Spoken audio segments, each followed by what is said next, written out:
عن عبادة بن الصامت رضي الله عنه قال أن رسول الله صلى الله عليه وسلم قال يوما وحضرنا رمضان وأتاكم رمضان شهر بركة يغشاكم الله فيه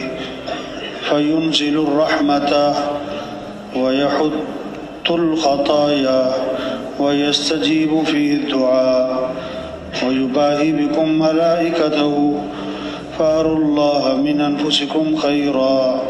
فإن الشقي من حرم فيه رحمة الله عز وجل۔ حضرت عبادہ رضی اللہ عنہ کہتے ہیں کہ ایک مرتبہ حضور اکرم صلی اللہ علیہ وسلم نے رمضان مبارک کے قریب ارشاد فرمایا کہ رمضان کا مہینہ آ گیا ہے جو بڑی برکت والا ہے، حق تعالی شانو اس میں تمہاری طرف متوجہ ہوتے ہیں اور اپنی رحمت خاصہ نازل فرماتے ہیں، خطاؤں کو معاف فرماتے ہیں، دعا کو قبول کرتے ہیں، تمہارے تنافس کو دیکھتے ہیں اور ملائکہ سے فخر کرتے ہیں، پس اللہ کو اپنی نیکی دکھلاؤ، بد نصیب ہے وہ شخص جو اس مہینے میں بھی اللہ کی رحمت سے محروم رہ جائے۔ حضرت عبادہ رضی اللہ عنہ کہتے ہیں کہ ایک مرتبہ حضور اکرم صلی اللہ علیہ وسلم نے رمضان کے قریب ارشاد فرمایا کہ رمضان کا مہینہ آ گیا ہے جو بڑی برکت والا ہے، حق تعالی شانو اس میں تمہاری طرف متوجہ ہوتے ہیں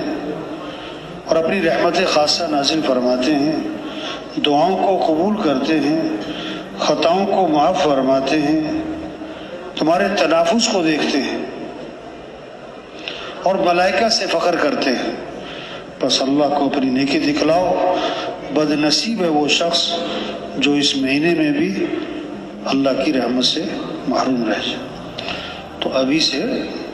رمضان کی بات ہر گھر میں چلے، ہر جگہ تذکرے ہوں کہ واہ واہ رمضان آ رہا ہے بھائی برکت والا۔ جیسے عید آتی نا تو بچے پہلے سے خوش ہو رہے ہوتے ہیں، عید آ رہی ہے، عید آ رہی ہے، عید آ رہی ہے۔ تو ایمان والے جو ہیں وہ رمضان کے آنے سے خوش ہوتے ہیں، رمضان کے آنے سے، اور پھر رمضان کو کیسے گزارنا ہے ابھی سے اس کی ترتیب بنائی کہ رمضان کو کیسے زیادہ سے زیادہ قیمتی بنانا ہے۔ حضور صلی اللہ علیہ وسلم نے رمضان سے پہلے یہ بات فرمائی کہ دیکھو رمضان کا مہینہ آ رہا ہے، یہ برکت والا مہینہ ہے، برکتیں سمیٹو۔ حق تعالیٰ شان اپنے بندوں کی طرف متوجہ ہوتے تو بندوں کو بھی چاہیے کہ وہ اللہ کی طرف کیا ہو جائے، متوجہ ہو جائے۔ اللہ اپنی خاص رحمتیں نازل فرماتے ہیں، رحمتوں کو سمیٹ لو، دعاؤں کو قبول فرماتے ہیں، یہ مانگنے کا مہینہ آ رہا ہے، خطاؤں کو معاف فرماتے ہیں،